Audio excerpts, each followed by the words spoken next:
Hello, world out there. It's Jerome again, and we're here on week number 3 on the podcast. Still, we don't really have an official title of the podcast yet, but we are sitting here today at Red Sea, where we were for the first show, Ethiopian restaurant, delicious food. I'm going to go ahead and introduce everybody that's here. We also have a guest today. We have a special guest. He's I'm gonna say he's expert in all fields. Let's put it that way. He knows a lot about everything. Be happy to have him here. But damn, know it all. Too kind. All right, but we're gonna introduce the guest. We got Mr. A.L. Thank you. I'm looking forward to the conversation. I'm glad to be here.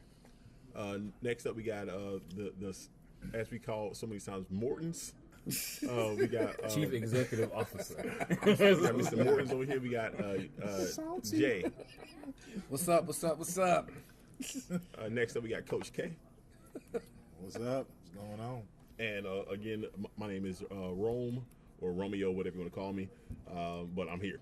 But today's topic, we have a special topic today. We're going to talk about the movie of the century for African Americans and Black people. Is the documentary called of Wakanda by the title of Black Panther. It came out. What day it came out? The 16th? February 16th. 13th, the Thursday. Mm-hmm. It came out last week, and it's become like a sensation. First time I remember Black Panther was when I was young, reading the comic books, but it's out now. So we can talk about that and all the other things that's going on about it. First topic about it I would like to bring up is, did everybody see the movie? Yes. Absolutely. I was there the opening night, black as I don't know what. Yeah. Dressing up. Thoughts on it. Free for all. What y'all think? I dressed up. I wore what I wore to my sister's wedding. It was a purple dashiki looking thing with a hat on. And my wife wore an African dress. I mean, I think to each his own. I mean, what are you trying to illustrate by doing that? I mean, it's fun. So and I don't, nothing against it. I like the Harry Potter movies. I didn't dress up for Harry Potter either. I mean, so if that's something that people are interested in doing, so be it. I personally did not do that and would not encourage other people to do it. Why wouldn't you encourage them? I mean, look. Why wouldn't you encourage somebody to dress up? I mean, one, it is African heritage, and the whole term African American. It's not really No, the movie is not African heritage. The movie is about a 1966 black hero that's from a make-believe country in Africa called Wakanda. It's nothing to do with heritage. And I love the movie and love the premise, and I like Marvel and I like Wakanda, but that's not what that movie's about. The movie itself, to me, was a lot bigger than just a Marvel movie, because the message in the movie was a really good message. It was Africans versus African Americans. That's what it really was. Mm-hmm. It's spoken that a lot. Okay, that's a fair allegory. I wouldn't say it's not. It's not. So that's fair allegory. And as far as the movie, the cultures, when you listen to the people who did the uniform, the costumes, they pulled from different cultures in Africa, actual cultures. Right. So to say it wasn't African culture, it really was African culture in it. It was the Maasai from Kenya. They pulled some the beads were from certain cultures in different parts of Africa. Angela Bassett's hat is a Zulu hat from South Africa, and then actual cultures that were just kind of mixed in and in there with the movie, which is cool. And the language, they said, it's authentic language. I can't remember the tribe that they say speaks is authentic language. But I don't think the movie is about heritage. That's not what the movie is about. The movie is about... No, it's not about heritage. That's not what it's about. Well, that's what's wrong. But people appreciated the heritage in it. And plus, it's fun. It was a lot of people were like talking funny about, people are dressing up. I don't know why you're dressing up. It's cosplay for one. Yeah. Like people dress up like Jedis during the damn. That's right. Star Wars. Right. They dress up like damn Harry Potter. Yeah, right. Wizards and I think it's fair. If that's what you're into, you should do that. And I'm a big Star Wars fan. When they be putting jerseys on, you know what I'm saying? And I'm a big Star Wars fan, and when Star Wars came back out, I was looking for a Jedi robe, but I just didn't couldn't get find one to to fit extra small. but I definitely would have done so because it's fun. Well, I love Star Trek, but I don't get dressed up. Well, I did. I'm you dressed up? I dressed all black. I went. So you went the militant route. I went all black. I had the J's, the joggers, and the top. I was just all black because I didn't have no Afrocentric dashiki or anything like that. But to be symbolic of in line to what symbolism represented in this movie, I felt black was sufficient enough. See, I just don't see it that way. It was a movie in the Marvel Cinematic Universe. There are allegories in it, yes, fun. But that's not what that movie was meant to be. For me, it was an example of people killing people's fun. I just hate that. Oh yeah. You guys are dumb for dressing. Shut well, up. Now, shut your ass up. Now you don't dress up. Now that I agree with that. I would never say that you look stupid doing that, or I disagree. I'm not going to voice that thing other than us talking about here, right? I just wouldn't encourage you to dress up like that. I just wouldn't do it. But I wouldn't do it for any other movie either. It's not just for Black Panther. But since when I wear dashiki just sometimes in general anyway. I do too. I do too. And that's representative of how both of you behave in real life. Right. Yeah, so for me, it was like, I didn't go buy nothing. I was like, let me go in the But this movie was bigger than that in the sense of it has, in what it was presenting Africans essentially versus African Americans, it actually has been able to bring Africans and African Americans together from just the production in itself. You think so? I think so. I believe so. I think this was a great example of of life imitating art, because you saw so many because when I went to the theater, it was packed. It was packed. It was line was out the door, and I'm seeing all black people of different shades, different economic groups, all coming together, sitting down, watching the movie. It wasn't the typical what you would think the black movie experience would be. It wasn't that. Like everybody came there, and it was actually unity. And if a movie can bring unity among black people and whites, whites, I mean, what is in the theater when I watched it? And but I said I'm a fan of the comic though. Right. First, like I was actually there are two different kinds of audience members. I think that people they're like me. Like I read Black Panther when I was like 9 or 10. Yes. And I've read it. Like I'm a fan of the comic, so I was excited for it a long time. I've made Facebook references about Wakanda for years. That's true. And people were like, "What the hell is he talking about?" One time I said I was in Wakanda, and people were like, "What are you talking about?" And now everybody's like, "Wakanda forever." So I'm an actual fan of the comic, and I know some people weren't. Some people were like, I don't watch Marvel movies, but they were excited about it. I think that's cool too. Maybe they can become fans, and their kids can become fans. I'm not mad at that at all. Neither am I. But as far as the movie goes, I think the movie, as a Marvel movie, I think it was pretty good. I do too. I think it wasn't the greatest. No, if I had to rank it, I ranked it high. I ranked it. I put it number 2 behind the first Avengers. You mean number 2 as in the best ever? Of all the Marvel Cinematic Universe. Yeah, the current universe. I put 2 behind the first Avengers. The first Avengers was like my favorite. That was just, they really brought the story together. That was just dope. Because I like the story. I like the story. Take the Avengers out. Because the reason I say take the Avengers out because that was the purpose of them doing the whole film is to get everybody. The first 5 films was to get to that point for the first. Right, to bring the Avengers movie together. Yeah, so if you take that Avengers movie out, what would you rank it? Would you rank Black Panther as number 1? So you mean as far as the solo characters? Yeah, solo movies. Yeah, probably so because now Iron Man was really good. I like the first Iron Man. First Iron Man is my number 1. Yeah, Iron Man was good. So maybe I'll put it slightly above the first Iron Man. I just like the plot. I'm a fan of the comics and the way they changed the stuff they changed. I thought made better sense for a modern movie. Like Killmonger's his origin is a little bit different in the comics. Yeah. But the way they did it, I thought it was dope. I really enjoyed it. So okay, what did all y'all not like about Black Panther?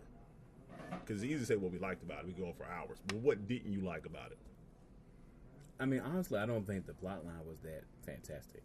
I put it up there with the first Guardians of the Galaxy. I mean, I don't think it was that great. If you remove Guardians of the Galaxy wasn't bad. It was good. It was just necessary. So if you remove the ethnicity what of about Black the plot Panther, did you not like?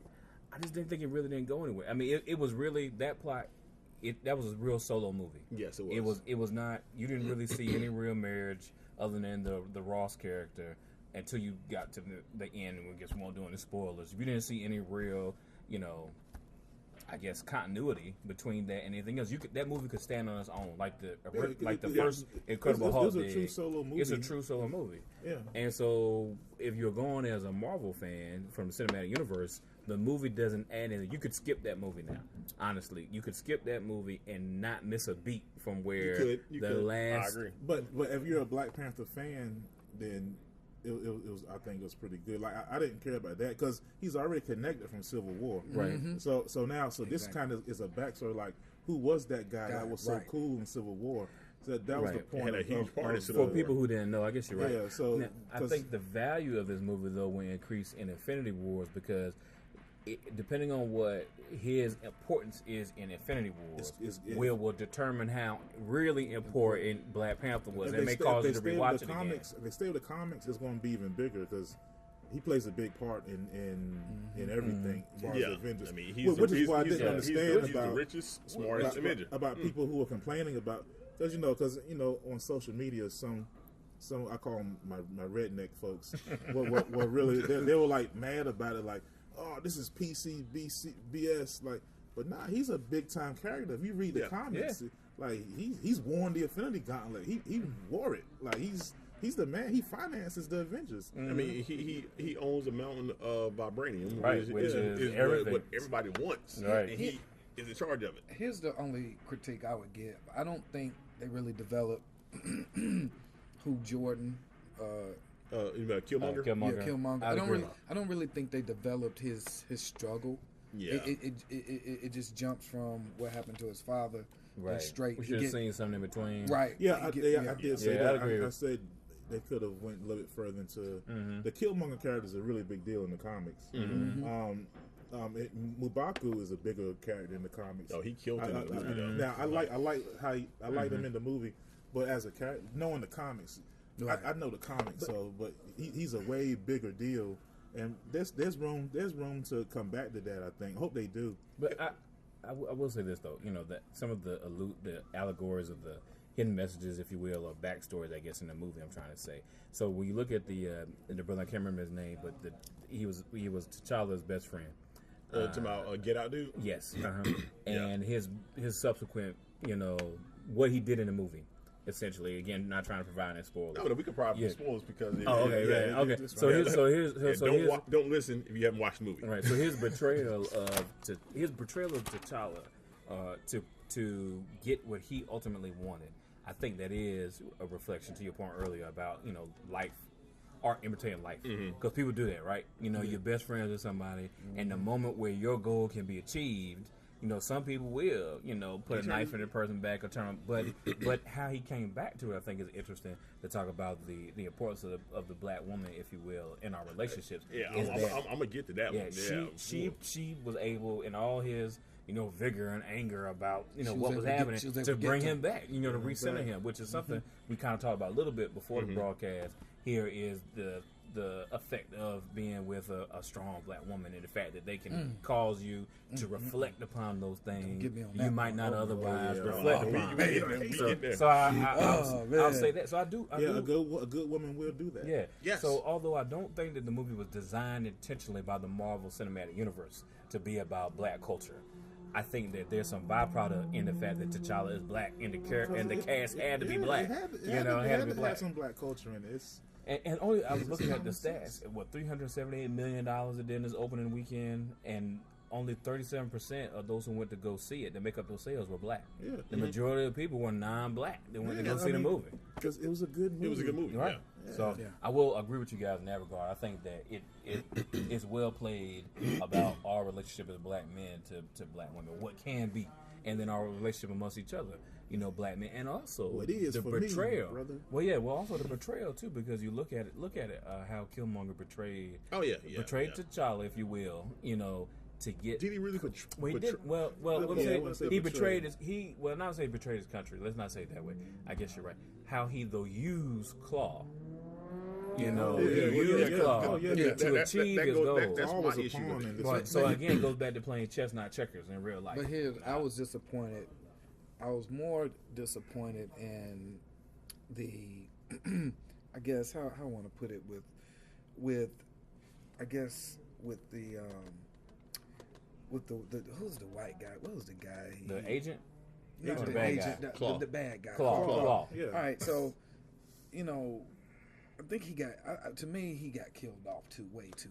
I'd agree with you. Because like that goes to my issue with the movie. Right. They made him too big of a character. That's right. Yeah, and because it was like I'm reading these articles and stuff on Facebook, and they're talking about how like Killmonger is the best Marvel supervillain yet. No, he wasn't. Not even remotely. No, because like they easily could have accomplished that if they would have got rid of Claw either earlier, right? Or cause like I told my wife, I was like, it'd have been cool if he was an if anti-hero, Killmonger would have been up in there, been in like if he would have been. But Killmonger's not really a villain. He's not a villain. Anti-hero. He's an anti-hero. Because you feel him. You feel him like. I felt like he was dropping knowledge at certain points of the movie. Some people say that you attribute Killmonger to Malcolm X and T'Challa to Martin Luther King. I saw that on Facebook earlier today. Some people were saying that. He almost looked at the beginning of the movie like he wanted a challenge, but his leader said, "Nah, we ain't gonna challenge." But it almost felt, what's his name? His boy, Killmonger, his friend, whatever. In the beginning. Oh, you talking about the Get Out guy? Yeah, he wanted to challenge T'Challa. He did, because he wasn't leading in the way he thought they was going to lead. But he disagreed. That's him. Who I'm getting him mixed up with? The one with the white. Yeah, him. No, not M'Baku. No, that's who I'm talking about. The first one that challenged. You talking about the first guy who challenged that lives in the mountains? The one whose wife pulled him back. Yeah, his girlfriend. He's talking about the guy. The Get Out guy. I can't think of his brother's name. No offense, but that brother. Like Daniel, I think his name David or Daniel. The guy that wore the blue. Yeah, the guy that wore the blue. The Sigma thing, because they didn't. Yeah, I was trying not to say that. I was trying not to say that, but yeah, that guy. But he had the Sigmas out there. He wanted a challenge, so I don't know. I think they just missed some good developments. Like I said, either they teed Claw up way too soon. Yeah, because they made him like a challenge. Yeah, because it'll be to Kay's point here. He didn't really want a challenge. He just disagreed. Yeah, he disagreed with his tactics. But look at the plot, though. Leadership. He went after Claw and he failed, and he was feeling salty because he failed. And I didn't understand. He felt because of Killmonger anyway. Yeah, but you can't do that. I mean, I think that's what you know. It's kind of like you take a girl to a dance. You need to leave with the person you came with, right? Right. I mean, just because we have one. If I'm in a leadership role and I make a decision that you don't like, you should be able to deal with that. I'm in charge. You made a decision that I made a decision that you don't like. That's fine. You have your opinion, but I'm the decision maker. And so what he did, though, you don't switch allegiances, though. Oh yeah, he switched allegiances. The way that went down disconnected for me, because it's almost like it was implying he's made a series of bad decisions. That's why he switched up. He switched so soon. It's like, I do one thing, but he said my parents died. The guy says he killed my parents. But see, I don't think he did too soon, because like we still dealing in the course of a movie.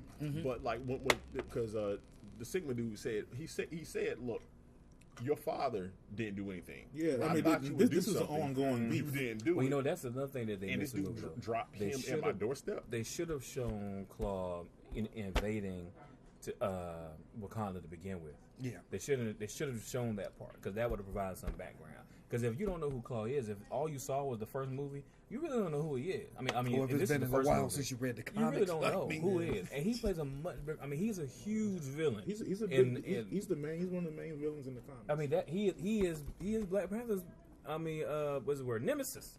I mean, he is his primary foe to start the whole thing out. At least, I think they could have did more character development with Killmonger. That's my biggest issue with it. If they were like the whole Korean chase when they were chasing him in Korea, that was a great scene. Like it was great. It was hot. But I think that if they would have focused on either the development of Killmonger or something along those lines to make him a bigger villain or bigger anti-hero or something. I think he was lame. Yeah. I mean, he wasn't meant to be the main. He was meant to be the diversion to make you think, like in the trailers, you think he's the and it gives you Claw. Yeah, Claw. No, I'm saying I think that Killmonger was lame. Yeah, I don't think he was an effective villain. I thought he was a great villain. I'm gonna have to agree with AL, because it just feel like they didn't develop him enough. Cause like it was just like, okay, you have no reason to fear him, really. Nah. Well, you weren't supposed to fear him. You were supposed to kind of not know if you wanted to then he's not a villain. You're right. He's an anti-hero. But, he's not a villain. But he's not a Thanos or. But the element for any good superhero movie is if there is a hero, there must be a villain. There was no villain. If they would have had not necessarily span to show his reign, because it was a couple shots of him like being just a jerk. Like think about in the Thor series, we know about. What's his name? Loki. Yeah. Do we know his history? We understand that. So that was They took the time to tell it. The only thing I wish they didn't kill him. The best villain in all of the Marvel Cinematic Universe. Loki's probably the best villain in all of Cinematic Universe. They're not. I like Loki. There's no other villain. That's one of the weaknesses of Marvel he's movies. also an anti-hero. He's an anti-hero. He's an anti-hero as well. But he's more villainous though, at least. Marvel doesn't have very good villains. But you at least understood and knew his background. You know what I mean? Take pause tips. Here. Thank you.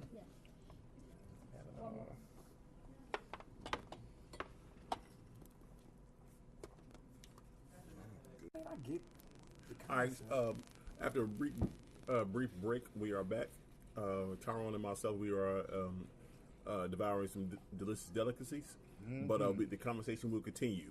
But so we were talking about Black Panther and all the things we disliked about it, and so we're gonna take a slight turn. We still could talk about Black Panther. However, what was the moment of Black Panther? What did you like about Panther? I'm sorry. What did you like about Black Panther the most? For me, I like the depiction of the women. I agree. It was crazy. Because, like, even in the previews, you saw the women in the previews. However, you didn't really know it was going to be a black girl magic movie. They stole the show. Because I'm just like the general. I was like, damn. Yeah. Well, she was hot. Peter was hot. Yeah. Suri was hot. Very. Angela Bassett was hot. Suri yeah, she was cute. She was and cute. a cute young lady kind of way. Cute. College co-ed, maybe. No. Seeing those sisters perform the way they did in that movie. Yeah, the performance was magnificent. Yeah. Man. Y'all talking about how hot they are. Y'all. No, but when I mean hot as far as being good. Oh, okay. I was about to say, man. I mean, I'm not trying to sexualize too, my woman. y'all. No. No, I'm talking about hot as far as a great performance. You know how hot in the 90s standpoint, that was great. Yeah. I mean, because this was a great movie because you didn't see any sex scenes. There wasn't no sex scenes. It wasn't sexual. No, it was a didn't good have to movie. be sexual. It was just good performance. There was a lesbian scene that they cut out from the movie, though. Oh, they It's did. not true. I read the article. Please inform us. That's not true. Well, I'll do some additional research. Let's put But air quotes around that. There was a Facebook article. I read it. Yeah. And then when you actually read the article, the person involved in the film was like, I don't remember that at all. And it was just a group saying they were pushing for it to be in there. I'll find the article But they didn't and be sure to send it to you. But I won't state that as a fact. Let me say that by saying I read that, and I do need to state it, make sure it's a fact. But that was a Russian article. even if that's the case, I'm glad it was taken out if it indeed was true, because that would have taken away from the performance of what these sisters, and not only what these sisters' performance shown in terms of the relationship between themselves, but the relationships between themselves and the men. It didn't need any sex scene straight. Okay, No. It just wasn't necessary. Agree. Because like it goes to show the power of the black woman. Because what happened was like the first scene for me, and I was talking in the movie theater to my wife. I was like, is when T'Challa was fighting M'Baku, and he was getting his tail kicked. He was getting whooped out. Yeah. And she was like, well, she said she yelled at him. I was like, that's what black mamas do. Like, fix yourself, do what you're supposed to do. He had his head back looking at his mom. Yeah, and I was together, like, boy. For me, that was the point. I was like, okay, embarrass me out here.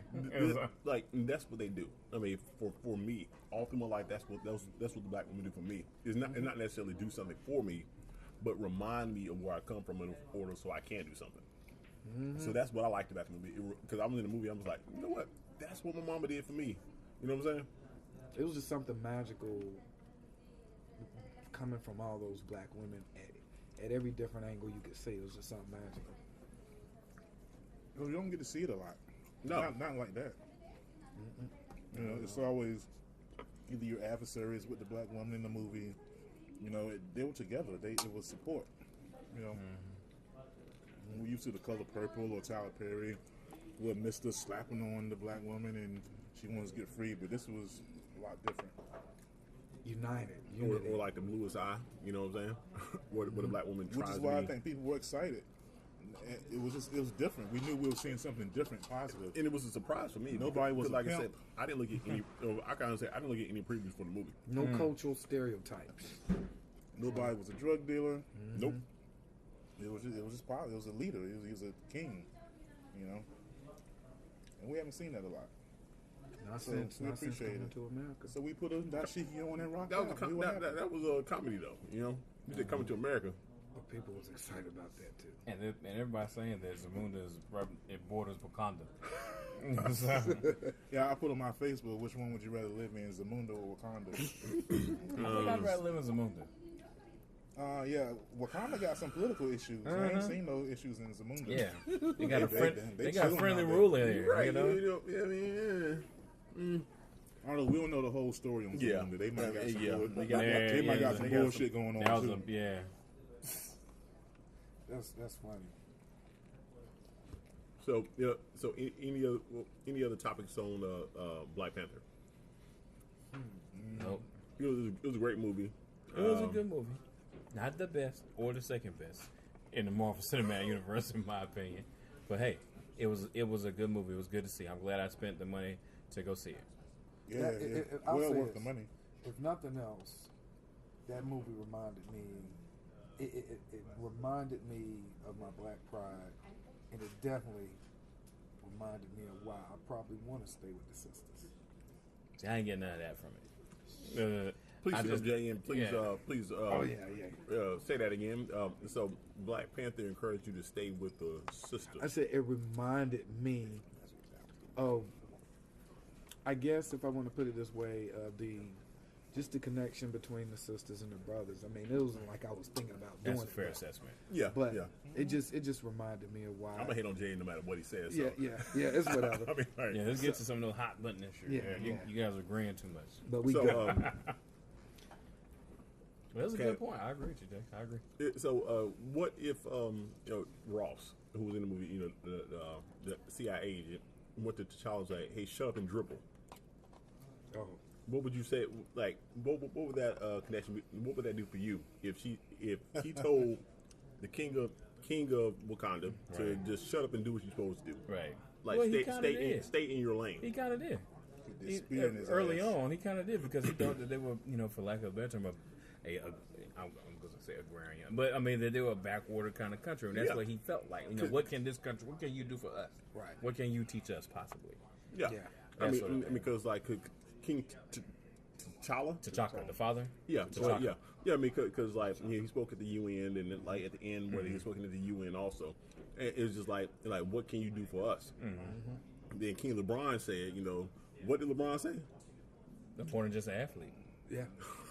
I'm more than just an More athlete. than just an athlete, man. And I'm gonna use my platform to speak on things that athletes are Yeah. typically supposed to be quiet It's on. complete and utter nonsense. It is. What the Ingram? I can't even think of her first name. Laura now. Ingram. Laura Ingram. I mean, it's utter nonsense. Redneck ass. His First Amendment right should be abridged because he plays basketball. Because he's a multimillionaire playing basketball, Soon to making be more money than billionaire. she would ever dream. It always cracks me up when people are like, "Oh, athletes, why are they chiming in?"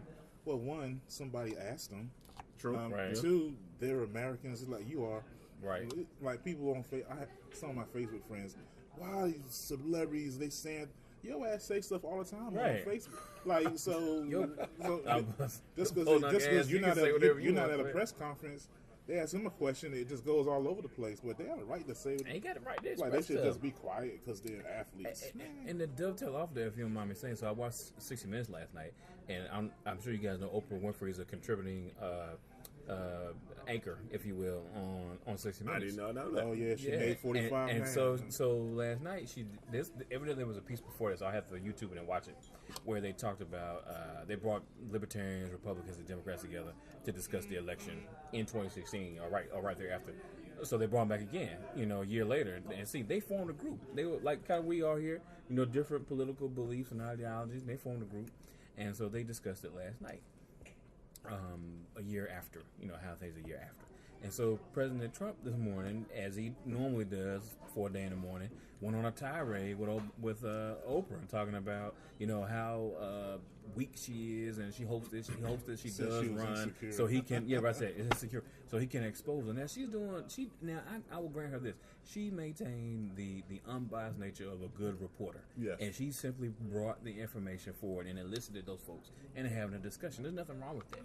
I mean, the president has to get things in check in this regard, and use the press secretary as it's meant to be used. And I don't think he necessarily should share his personal opinion always. Not that his First Amendment rights should be abridged, but it causes instability in the market. It causes instability amongst individuals who have to go to work with each other every day. Yep. I mean, there are ramifications of quote unquote the leader of the free world sharing his mind at 5 a.m. I mean, it's just. I mean, again, it's a new age we live in, right? I mean, President Obama arguably was the first modern president for Twitter. For Twitter, Facebook, Instagram, first social media president, if you will. I think that President Trump does more damage than he does good in using social media, but amongst his base, it's a lightning rod. I mean, it's getting it done. They love it, man. They love it. But, so not to go off the rails there, but I think that the president, the president's use of social media, Twitter specifically, I think emboldens people like Laura Ingraham to be able to say those sorts of things and think it's okay. Yeah, it makes it like it's all right. It's all right for you to be able to say that, and it's acceptable. It's emboldening a lot of things, man. I remember when he got elected. There were I was at work and working with kids, and I just never forget.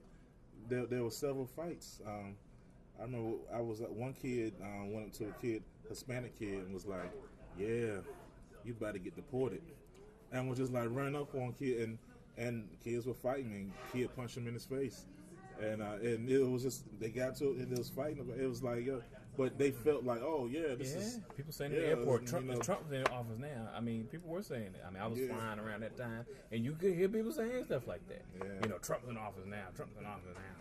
Yeah, it really emboldened people, and people are forgetting that he got Secret Service and you don't. Right. Mm-hmm. But, I think she was just an idiot, man. It's what she does. So you can't really. But she's a fire breather. I mean, that's what she's doing. She's trying to get ratings. If I was LeBron, and I like how LeBron didn't say her name. Yeah, whatever her name is. I mean, because I wouldn't even respond. And she put out a public statement in response to his response. Did she apologize? Oh, of course not. They issued a statement that if you're going to act like a politician, if you're going to be a political pundit and comment on politicians, then what's good for the goose is good for the gander. You should be prepared for people to respond to you. Well, let me ask this. She invited him on the show too. I would never go.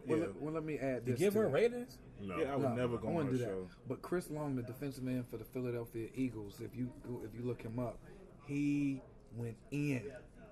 He said, "Oh, really?" Because she. Well, Chris Long is gonna get a double cheeseburger at the cookout. Right, but here's the thing. Just understand that he's down with us. He rides for us. He said, "Okay, so you're gonna do that," because she criticized LeBron for not being a political activist. So he basically went through a whole list of political so-called analysts who really weren't political analysts. Ted Nugent, Chuck Norris. Oh yeah.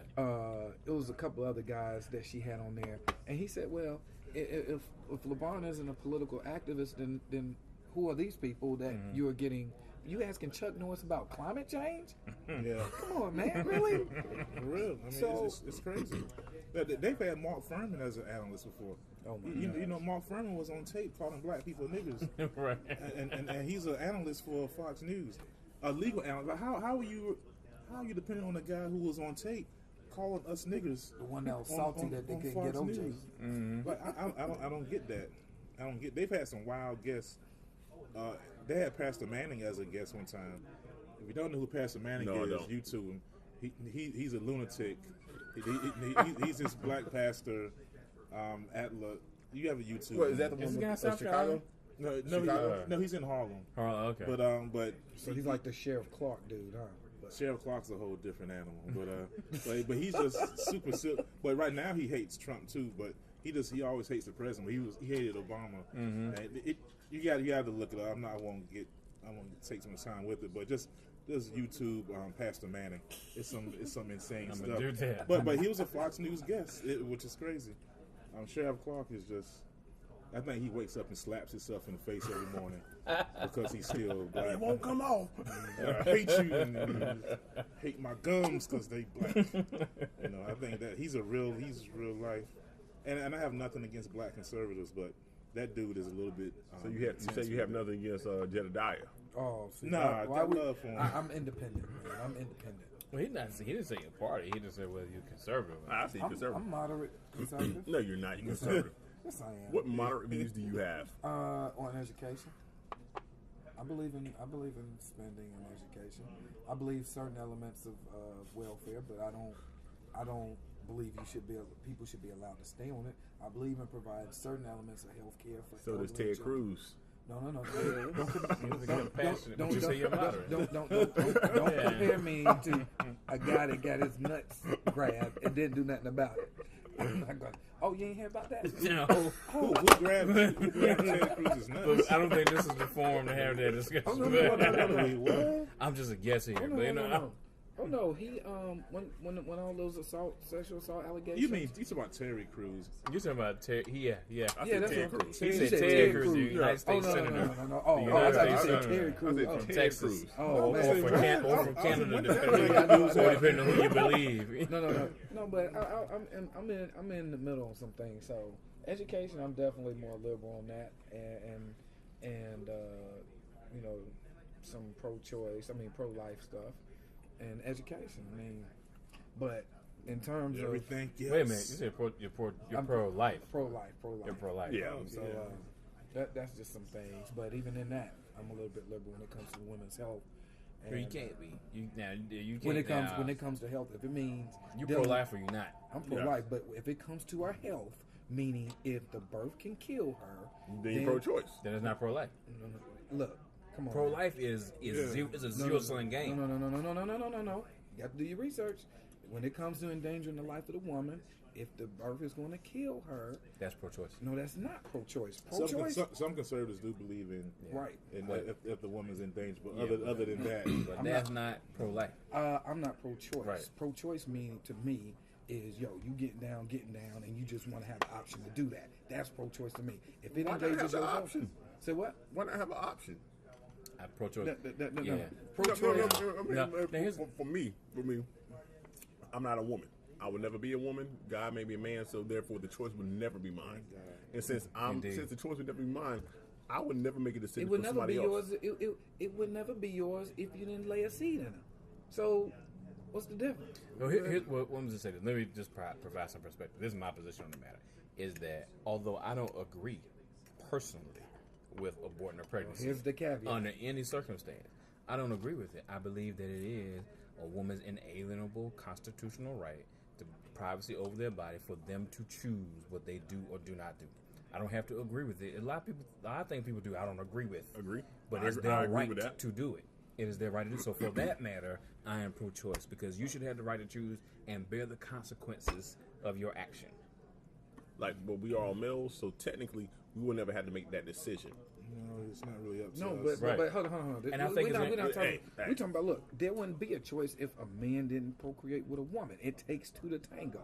So to kind of say, well, that part of that decision is dependent on her. Well, part of that decision wouldn't have been half. You're saying because you went half on a baby, that should be half. It should be a mutual decision. Now, but you're not carrying the pregnancy. No, ultimately, here's what I'm saying. Yeah. Ultimately, the decision is hers. I get that part. Okay. But my problem is we're not talking about make better choices. We're not talking about you're not teaching people to make better decisions. You keep falling to the same trap. You didn't get pregnant 3 times. That's parentage. It's not government's job to teach people how to be. Check it out. Is it? No, it's not government's job. Government's job is supposed to keep me off you and you off me and do those things that we could not do. Well, in the preamble, last time I checked in the preamble, it says to promote the general welfare of the people. How's that general welfare? Promote, not govern. Oh, so there's a difference? Yeah, there's a big difference. Yeah. Absolutely. You do those things that's in the best interest. That's education. You're promoting the general welfare. And that's a vague. And I don't know if I would constitute the determination of abstinence or not as promoting the general welfare, that's probably debatable. No, I don't know if I would encapsulate that under how's that? general welfare. Because what is the general welfare? I don't think that population control is within the responsibility of the federal government, and that's ultimately what abortion is. Well, no. It's a form of population. Abstinence is a form of population control. How's that? It's designed to limit the amount of babies. It is a No, form of population control. Abstinence is not preventing population control. It's preventing population control for a certain time. Basically, abortion is completely population control. And again, let me be clear here. I'm not saying that I am in favor of abortion. I'm not saying that. We get that. I don't know anybody who that's a misconception people have. I'm saying if you're pro-choice, that you must you love should abortions. be able You really to want to get choose. abortions all the time. Right. You should be able to choose. It's a horrible decision. Thursday, I've known women who went through it, and it wasn't the stereotype like, oh, you having sex, you just want to have. No, it's traumatizing. First of all, here's the thing. It's not what people are saying. People like to stereotype things and make it seem like, and that's true. They're just having sex and irresponsible, and it's just. But we got to flip the other side. See, we're talking about one side narrative, but you ain't talking about the other narrative. You ain't talking about the side that impacts the man. And you say, how's that, man? One, I got several friends, and I know I'm in this group. But the two guys that I've talked to about it, who when they got in these scenarios with their exes or whatever it was, man, look, she there was no health endangerment, nothing like that. Well, they probably gonna marry these young ladies, probably not. But the fact of the matter is, the woman got pregnant and she had an abortion. They got pregnant. It can take a long time to get to the point. But here's the point. Shut up, this guy. Anyway. No, the guys offered, at least one I know, offered to say, you know what, just give them up for adoption, I'll take it. No. You know what the excuse? That's not the point. What's the point? 9 months of what I'm sure is probably the most traumatic experience of a woman's life. Yeah. I have a you baby as a man aren't going to go through that. It literally alters your body chemistry. I mean, abortion is just a cop out. I ain't saying it's not. I'm not saying that. And it's easy for a man to say that. It is because I'm not saying that like in those situations, those gentlemen should be just like, hey, I will marry you, because I don't believe anybody should get married just to have a baby. But I will say that before they lay down, that man and woman should have an understanding. You too accept the consequences. That if something comes of this, I will be there with you throughout the whole thing. So it shouldn't even be a conversation, because a lot of people don't have the man should also know too, it's not up to you. But as a man, you got to understand when you're laying with women, when you get them pregnant, you got to understand you might get traumatized when they do have an abortion you don't want it to. So maybe you shouldn't be laying with everybody. You know what I'm saying? But that's a possibility. But see, that's the narrative they don't talk about. A lot of times when you want to put on a woman, make the woman evil. Well, you getting women pregnant, it's a possibility that you don't want to happen to happen. That's exactly what happened to these guys, because they wanted to have the kids, and neither situations did they talk to the woman if she got pregnant? Did they have that conversation? One of them, after the situation, before they actually had the abortion, one had the conversation with her. She said, "Well, before they had sex." No, not before they said. But just here, it's too late. But just here the legitimate before they. I'm talking about before she actually had the abortion. He had a conversation with her and said, "Look," she said, "I got a 12-year-old daughter, and I don't want to raise another kid by myself." He didn't propose to marry her, but he said, "Look, I can help you or whatever." Propose to have sex, though. My point. And so he said, "Look, if it becomes, just sign over your parental rights, I'll take care of it." No, she's like, "No, that's not guaranteed. That's not guaranteed." When you have sex with a person, you need to understand all these things. But what happens is people don't. You saw that booty, you saw everything you wanted, and you went in. And now situations got dirty. And now you're salty.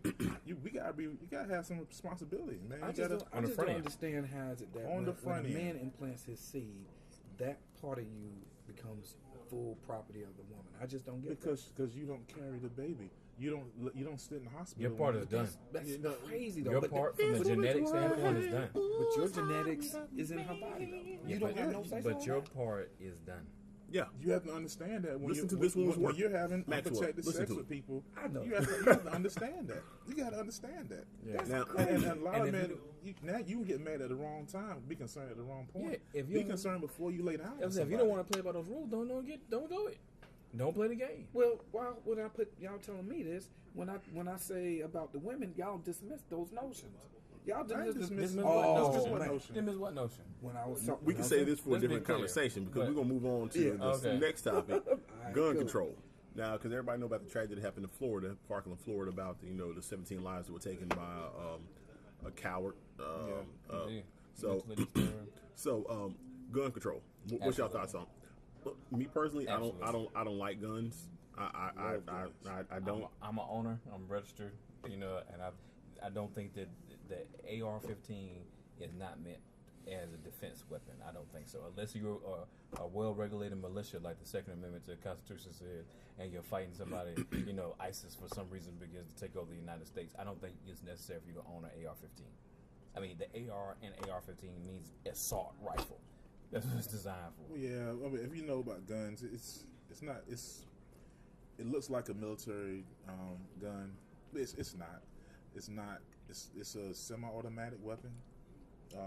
How many rounds is it fire? But you can modify that thing. Now you can modify it. But unmodified is. That's what the guy had in Las Vegas. He had a modified. He had a bump stock. Bump stock. Now, but to me, and fire with 100 bullets per 15 seconds or something like that. Yeah, but to me, it's too late. The genie's out of the bottle. We got too many guns. There's no way you can confiscate all these guns. The genie's out of the bottle. We just have to deal with it. Gun control. I'm a big. I believe in people being armed. I believe in people being armed. I think criminals. By AR-15. By AR, yeah. I mean, you think a regular Joe? You think this guy right here should have an AR-15? I wouldn't trust him. Think I should have an AR-15? What? I wouldn't trust you with a dipstick. Now I do believe there has to be a limit. I'm not against banning or regulating certain weapons, but but the AR-15, like just knowing about weapons, it's not as horrible as people make it sound. Yeah, it's good. It's just not as horrible as people make it sound. Now it can do horrible things. And that's the thing about it. It can, but I don't know. I just think it's too late. I don't think it's too much we can do. You look at gun laws and restrictions, and some of the bigger cities, and people are still killing people like crazy. And nobody talks about inner cities how guns get flooded into these communities and their black market. There's no law that's going to stop people from buying those guns and killing people. It's just I don't have an answer for that. I don't know. I wish I did. It would be nice if somebody had an answer. But I'm not mad at people for trying. Doing something. I'm not mad at that because the definition of insanity is doing the same thing. If we ban AR-15s and it works, then hey, I'm all for it. I agree. I don't need an AR-15. I like guns, so I wouldn't mind having one. Right. You break in my house, you're in trouble. Right. I mean, I have friends who have I'm pretty proficient with a AR-15s. shotgun too. So And right. I mean, honestly, if it's meant to defend my house, right? I got a little. I got a Glock. I got a small handgun. I got an extended magazine. I got 19 rounds. I ought to be able to get it done. I mean, if you invade in my house, in theory, 19 rounds, I ought to be able to get it done. Hey, you get your handgun and shotgun. That's what I mean. You don't need if it's in the dark, you just got to point and squeeze that shotgun. This will get the job done. That's old school, from the country. That's all you need, a buckshot. You can point and squeeze that thing, Put a hole in you, But do I need an assault rifle? I mean, it's going to fire 100 bullets per every 15 seconds. The only solution I have for if these rednecks get crazy, these tiki torches, I might need one for them. Well, that's what people say. I might have to have something people for say you. that they have it, for protection. The uprising that some people think is going to come someday. Speaking of which, what is a decent price for AR-15? I've seen around $849 to $1,500. I get you one for about $650. Yeah, I've seen that, but it's called now, something different. What do we? Yeah, it's called something different on the non-military market. Like I said, I know a little bit about it. My place about guns is just like that's always the last resort. I mean, like I know how to use it. I grew up around them, but it's always the last resort for me. And so when people talk about protecting my house, Nah, the first protection of your house is a good front door, a lock on your door. You know what I'm saying? Well, locks are for honest people. Not necessarily. Locks are for honest people. Hey, because if I want to get in there, I'll be damned. You know, and you might go get your head blown off. That one may never mind. Locks are for honest people. The second thing is the neighborhood you live in. You know, I mean, it's so many other things going. For me to take somebody's life, because if I shoot, I'm shooting to kill. I mean, well, that's what you gotta do when they teach you in the concealed carry class. So it's not. For me, it's like if it comes down to me using a gun to protect something, because I want to blame the victim, but what am I doing right now for I won't be in this situation? Well, I mean, somebody invade your home, it's really on you. I mean, it's really on them. At that point, once they cross that threshold, you know, they've resolved, they have accepted all full responsibility at that point. If you invade my home, your life means nothing. Right. There's no Invaders Life Matters group. you gonna die, Jack. Right. It's over.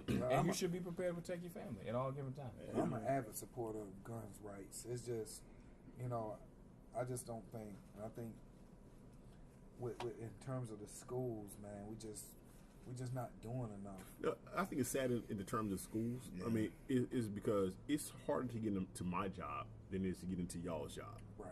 Yeah. Because you can't, if you came into my job and try to get in, I work at the bank. Mm-hmm. You come to my job and try to get in, you getting shot. Somebody's going to stop you from coming to me. Some public school, you walk right inside. Yes. Teachers leave side doors open all the time. You know, just because it's easy to go get the car and go get again, stuff. try something different. I'm not against, more armed security at schools. I'm not against it. Now, what I am against, people talk about arming teachers. Why is that? Why? Because I look at my staff. I've been to a staff meeting, and I don't want all of them having guns. No. But we're not saying arm every teacher. No. I'm talking about teachers. I'm talking people who are arm the teachers. And so you can't give everybody. So when I look at a staff meeting, there's some people who are going to want guns who don't need guns. They're unhinged. But I've been to a staff meeting in my school. Now I love my teachers, but some of them. But that's the universal thing we need to have though in track. I think there should be a mental test behind whether or not there should be some kind of score rating. If you don't score, so far in Texas, some school districts in Texas, certain teachers in those schools are armed and so far, we haven't really heard anything or certain anything teachers, certain teachers, but because if you arm too many people, right? Yeah, it's just they get mad. So here'll be a headline: teacher shoots Raekwon because Raekwon scared them and they feared for their life. We're gonna start getting into this. But see, here's the thing we know about Texas. Texas is always the test dummy for everybody, and so far we haven't heard anything. Yeah, but people are quick tempered though. You're right though. I mean, you in the fit of rage. Something happening. There's certain people who get guns and they'll pull that weapon. Well, that's why you got the only way to stop guns. And you're not going to know who it was ahead of time. You don't know because you're not put in those circumstances. The only way to stop the whole because people talking about what to do in these situations, it sounds kind of futuristic, Star Trek-ish. You got to invent a better weapon than a gun. You invent something better than a gun. Because phasers, tasers and phasers. This man said invent phasers. Something more effective, but then regulate those, right? Right. What I'm saying, real talk, it's just had a thought machine. You're right. The genie's at the bottom. There's no way in the world you can take all the guns away from everybody who has them.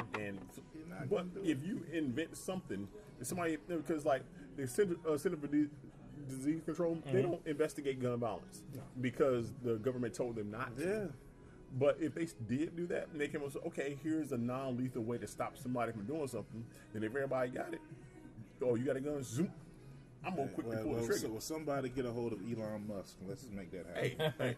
Let's see why call Elon Musk? Why don't you call Raekwon? You know what I'm saying? This ain't working. School districts are not going to put the money into paying for more officers. They're not going to put the money into... You don't really pay for those. They're not going to put the money into putting fences around. They're not going to put the money into even just putting in basic metal detectors in the front of the schools. So, for me... So you say do nothing? No, I ain't saying do nothing. So what should we do? I'm saying they're going to do nothing. They're not going to do nothing. But we're voters, and we make the rules. The vote... don't say the vote doesn't matter because... No. What I'm saying is they're not going to do nothing. They haven't done anything. They haven't done anything since Columbine. None of the presidents. Yeah, create more laws, but the more laws not going to happen. One of the suggestions I made, which even I took a lot of criticism from Facebook because what is that supposed to do? I said, well, any action is better. Look, my man said on CNN the other night. He said, look, man, some of these cats just make it mandatory. Some of them just need to go through psychiatric evaluations. They put it on a weapon? For their weapon. That guy, that kid that killed those kids, they had... This is where local level fell. I wouldn't even I'm not going to put this travesty with the exception of FBI putting it out. But this is where the local level failed because they didn't refer them to some outside source. They had his... They knew about him. They knew about him. They had him from middle school. They had him in high school. They had him on multiple Facebook. And he was expelled. That's the thing. He was expelled and he came back in. He was removed from that school and put in another school. So, no. When you got all those interventions in place and y'all haven't recommended somebody outside with that report, So you said at that point the law officials, law enforcement should have went into his house and took his guns away from him. At that point, because one, you had documented evidence on Facebook. You had a report that a guy that had gotten interviewed by the FBI about this post. He had multiple posts on Facebook, and he had flashed on his Facebook page the different types of weapons he had. That right there is enough to take away his Second Amendment rights. Because like me, I don't like guns, so I'm just playing devil's advocate right now. We do it anyway with convicted felons, and some of the convicted felons we have locked up are not even violent for crime. Convicted felons. Yeah, but if you start taking away people's guns ahead of time before they do something. No. I'm not saying ahead of time. I thought it makes sense. But if you start doing that, you know all these people will lose their damn mind because that's what I say. Invent a taser. You can't get one. Oh, you're taking our guns away. That's what I mean. The genie's out. I don't know. It's tough. But here's the problem. Tough. The gun lobby is really powerful too, and a lot of people just. But the mental illness, that's the problem. We don't, and this is with law enforcement too. They haven't figured out how to police people who have mental illnesses. It's hard. And they don't know. It's not really their job. It's not really law enforcement's job to. But then we get mad when people that we find out they get shot up, whether it happen to be colored man or anybody else, but particularly us, because they say we suffer from the most. But you can put any of us under a certain level of duress and stress, and something snap that causes you. I don't know if there's a test. I don't know if there's a magic test that's going to determine that I'm more likely to murder someone or participate in some rampage than you are. I think it's a slippery slope, and I think that's what the ACLU. It is, but that's what the ACLU would argue in court. Is that how can you prove for a medical fact beyond a shadow of a doubt that a one of us has a higher possibility of committing a mass murder? It's kind of like that movie. The Tom Cruise movie, Minority Report. Yes, which is a great movie. Yeah, I mean, you could. Yeah, I mean, you can't. I don't think there's a magic test. I don't think there is. It's crazy. It's just the spirit of the country, man. People. But look, it's where we're at. Like, I mean, normal people jump out of windows. We just gave you this guy's background. They had it. But that doesn't mean that any person, based upon the level of stress they put under, is likely to commit murder. Now, we'll admit they could have done more because he was. This particular guy, yes. Yeah, he was, but. I'm talking about in general. In general, yeah. Man, those kids in Columbine, they knew too. They had evidence. They had been. But also, society doesn't take kids seriously. They don't. And we've all been kids too. I mean, that's the other part. I've had kids in my school. I look at like. You could set a movement one day. Like some kids, I'd be wondering, I do think, man, if there was a shooting, I would. Yeah, because I had a kid who told me that he was gonna murder one of the folks at the school that I was at and would piss on his grave. Did you report that? Absolutely, we had to. Yeah, you got because if something happens to him. On the flip side, I'm not sure if any of y'all have ever been in a situation. But when I was teaching in West Charlotte, I was teaching in West Charlotte. It was actually a gun in my classroom. I didn't know until at the end of the day, and I was called to the principal's office, and I had the students sitting around telling me that it was a gun in the classroom. But yeah, I didn't know it was a gun in the classroom until they told me. Then I look back at that situation and that kid, I'm like, yeah, I can see that. You know what I'm saying? Yeah. But they don't do any when I was teaching, they didn't do any proactive training to teach me this kind of stuff that I need to know. Yeah, I had a colleague. They had to do a. I had a colleague. They had to do a mandatory search. Had to put all those students' bags and everything in the hallway. We had to consult with legal counsel, make sure it was in our rights. Because to go within those book bags, open your book bag. You do it. I'm asking you to open your book bag and search contents, to make sure that you didn't have a weapon, because it was reported that a student had brought a weapon to the school. Yeah, you gotta have the police officer. And that's what they ended up having to do at the school. He had to call the police in. They had the dogs come in, and they had to have each of those students, please, will you please remove the contents of your book bag? They smelled some residue on one particular student's bag, but you can't even search the bag still. And then the legal ramifications of that's another thing. The society we're in, we're overly litigious. People don't want to be sued because you get it wrong. Especially schools, administrators. You're over. Your life is over because they'll throw you under the bus, buddy. Nobody wants to be sued. Nobody wants to be on TV. Mr. So-and-so performed an illegal search at ABC High School today and forced students to comply. All it's going to take is one parent to come after one of these school districts. I don't think you did enough to protect my kid. That's all it's going to take. Well, obviously, there's a lot more discussion that we can have on all these topics. Right. But we sitting right about an hour. It's been a great time having you here, AL. Thanks, I appreciate it. And Jay, yes, sir. And Tyrone. Always a pleasure. Always a pleasure. And we will be back next week with more topics and more discussion. And I'm gonna end this one by what side are you on? King T'Challa or Killmonger, Mr. AL? T'Challa. What? I mean, I think. Wait a minute. Now you mean T'Chaka or Killmonger? Because T'Challa. I'm sorry. T'Chaka. Okay. Okay. In that I'll be on King T'Challa's dad's side. T'Challa or T'Chaka? He means T'Chaka because eventually T'Challa's he kind of married the two, if you will. Like so if you're black educated, you keep it to yourself. Or go out there and weapons. I'm talking about weapons. The weapon. I'm not going to openly arm people to cause an uprising. I'm not going to do that. I'd rather educate the populace. Both those I'm responsible for. Okay. Yeah, I ain't doing that. Okay, let me revise it. Education or revolution? Revolution? Revolution? Education or revolution? I mean, I'm going to say educated so you be prepared for the revolution. Yeah. Education revolution. This is the Dubois Washington absolutely conversation, which we've had many times. I'm gonna go revolution. Hey, of course you are, Mr. Tyrone. Education revolution. If revolution is valid and leads to war, I've been to war, and that's what I mean. And that's so I as a younger person, I'd probably say revolution, but I've actually been to war. I'm gonna say education. Okay, and I'm not going to answer because that is our time for the day. But join us next week for another episode. Thank y'all very much for listening. Talk to you soon. Now look.